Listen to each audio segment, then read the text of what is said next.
ባለቤትህ ጽንስ አስጊ ሁኔታ ላይ ስላለ በፍጥነት ኦፕራሲዮን መደረግ አለባት። እንደሱም አይሆንም ወንድሜ፣ ጊዜ የለንም። በፍጥነት ኦፕራሲዮን ማትደረግ ከሆነ ጽንሱ ይታፈናል። ባለቤቴ በፍጹም መቀስ አይደካትም። ፓስተር ቃል ገብቶልኛል። እየተግባባን አልመሰለኝ። ጊዜ የለንም እያልኩ ሰዓት በገደልን ቁጥር ጽንሱን አደጋ ላይ እየጣል ነው። ፈርምና ኦፕራሲዮን ትደረግ።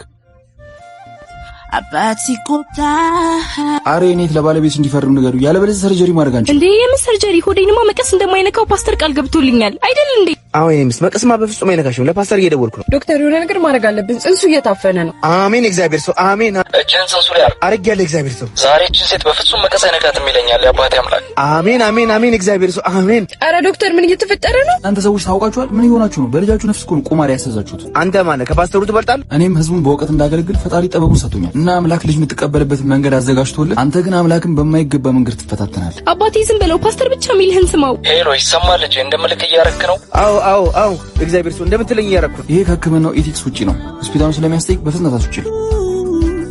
ፍቅሩ ነው ዶክተር ልጄን አጣሁት። ሚስቴ አንድ ነገር ሳትሆንብኝ አተርፍልኝ።